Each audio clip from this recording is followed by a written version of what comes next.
So I'm convinced I'm going to get the coronavirus and contract the COVID-19, is that what we're calling it now?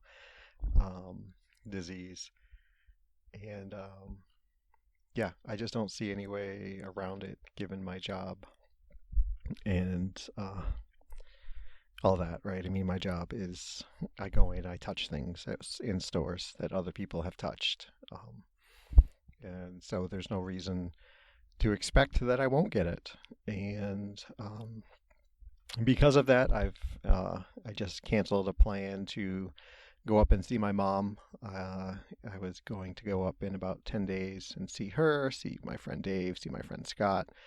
Um, Mom is in that vulnerable age group, um, most vulnerable age group, and it just doesn't seem worthwhile to potentially get her sick with this. Um, if in the next 5 days she finds out that she is sick, then of course my plans would change and I would head on up to go see her, to help care for her and feel uh, as though in the knowledge that I wouldn't be giving her a virus. Um, but yeah, I mean, I don't know. Maybe you guys are probably tired of hearing about it, and that's not what this show is about. But yeah, I just wanted to put that out there, and yeah, I don't know. It's Thursday, March 19th, 2020, the first day of spring, and as of this recording, I'm still depressed, but I'm not dead.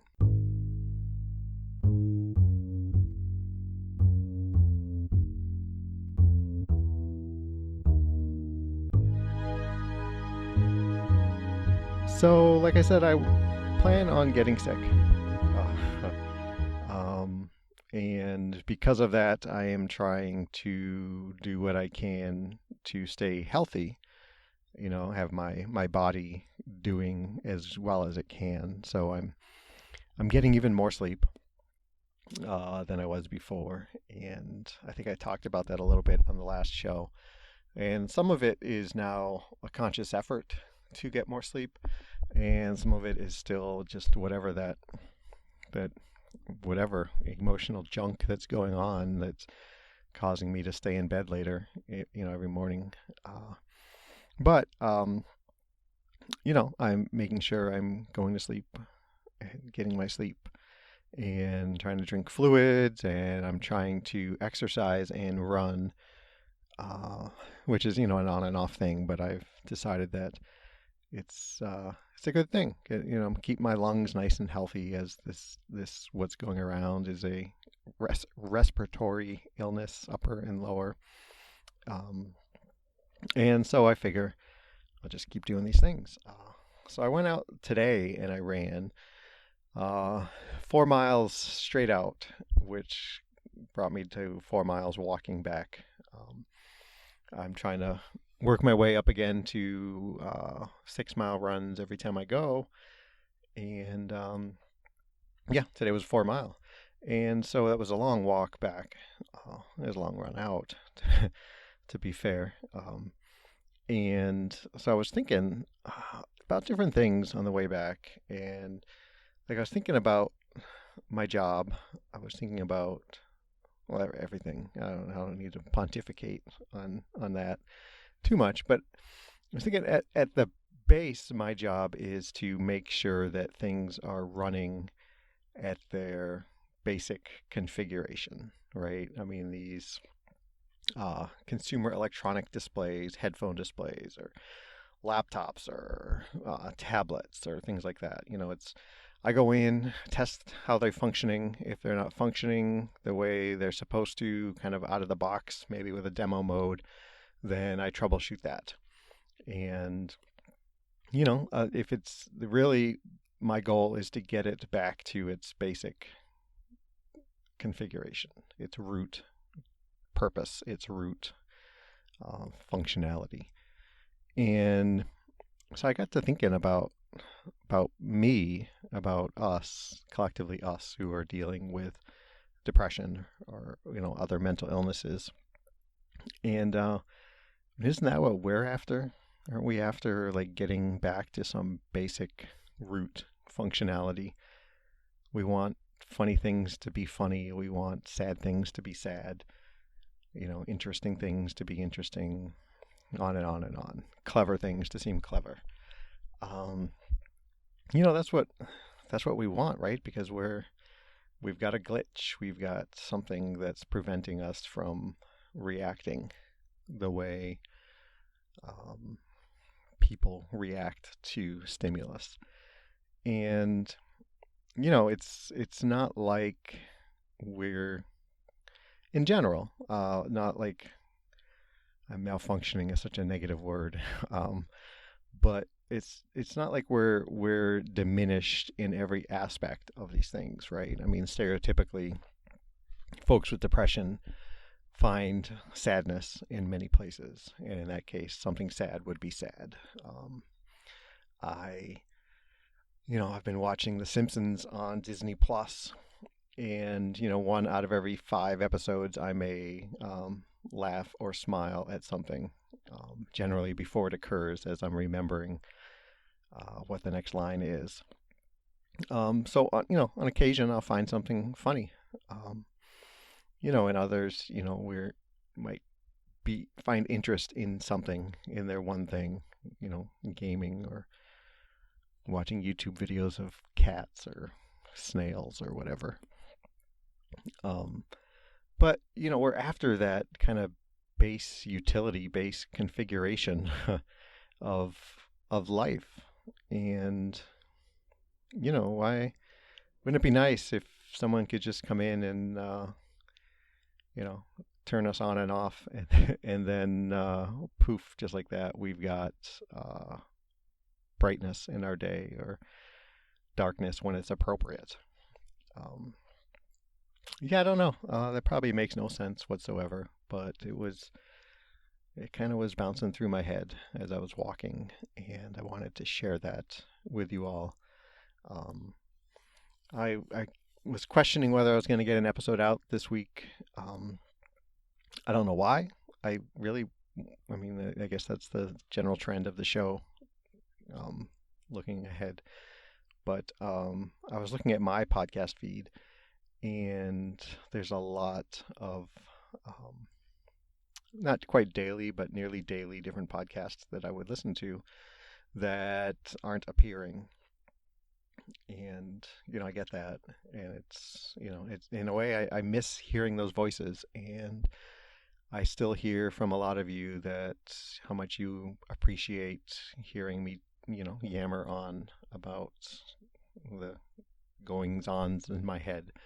And I wanted to make sure that was out there, that everybody who maybe looks forward to hearing this show gets a chance to hear this show this week. Whether they're, social distancing or self quarantining, being in quarantine on their own. um, it's a weird time, and as much as a lot of us tend to isolate and want to be withdrawn, there's something different about it when, like, the world is pushing it on you as opposed to you pulling it on yourself, I think.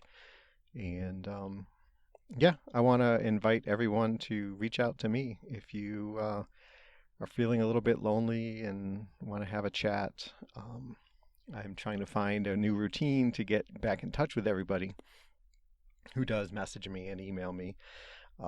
With restaurants being closed, I don't have my usual couple hours on days off when I can hang out at McDonald's or Panera Bread or whatever and answer emails, and it's just not comfortable. I don't know. When I'm at home, I don't feel that, and it's not a home project, I guess, right? But I'm trying to get into that and find a spot in the house where I can do that. Um, So, yeah, reach out to me if you're looking, if you want to have a chat, if you want to just bounce some ideas, if you want to just hear back from someone, send me a message and I'll be sure to message you back. Um, we're all in this together.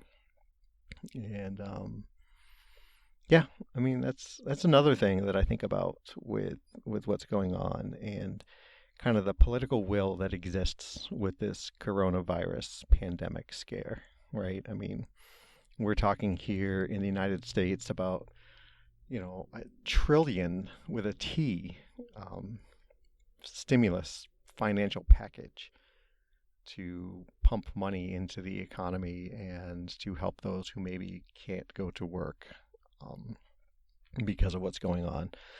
And trillion with a T, that's unbelievable. I mean, that's a number I can't even fathom, right? 1,000 billion, a million million. Wow. I mean, so there is political will to get things done, and I won't bemoan why come we can't uh, put that behind other issues to get social issues taken care of.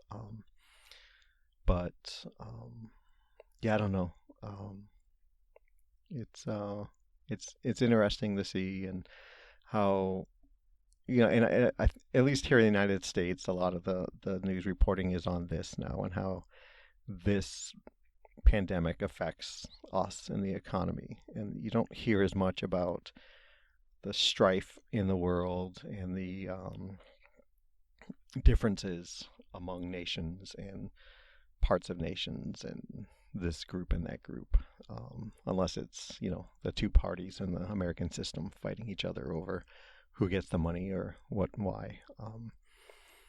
So, it's, I guess in one way, it's nice. Like, are we brought together by this tiny, teeny, tiny little virus that has kind of taken over the world, or what? I don't know. Um, yeah, boy, I'm getting really, really off topic or off brand, I guess, in this episode.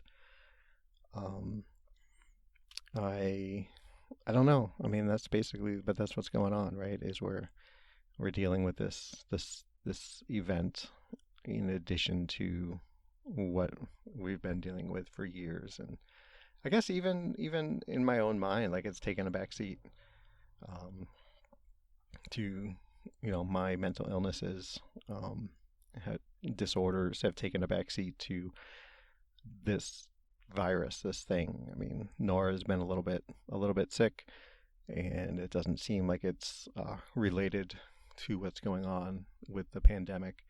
Um, but it's constantly on my mind, right? And I think about that and think about the boy who's type 1 diabetic, and if something gets in the house, it's he's in a more endangered subclass of people. Um, the boy's dad, I worry about them and all. Like I said, my mom and all that. So, um, yeah, I don't know. I'm kind of yammering, and it's getting kind of warm in my car because I turned the air conditioner off, and it's like 80 degrees out here in North Carolina. Um, so I think I'm going to end it there. I think I'm going to try to get Claire on the show. So Claire, if you're listening, look for a message from me soon about sitting down and having a chat, um, to kind of breathe some more life into this podcast, um, as it's coming to an end of life, I guess. I don't know. I don't know. Yeah, everybody, if reach out to me, let me know how you're doing, how you're holding up, mentally, physically, whatever. If you want to chat about virus or mental illness or The Simpsons, Gmail me, jamulkey@gmail.com, facebook.com/jamulkey, @jamulkey on Twitter, or www.jamulkey.info. That's JAMOALKI. And you can reach me. You can text me in the United States, 248-648-1419.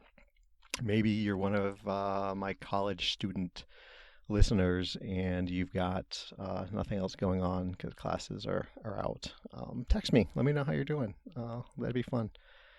Um, I may be out of work, for a while coming up, depending on how my company handles things. So I might have more free time on my hands too.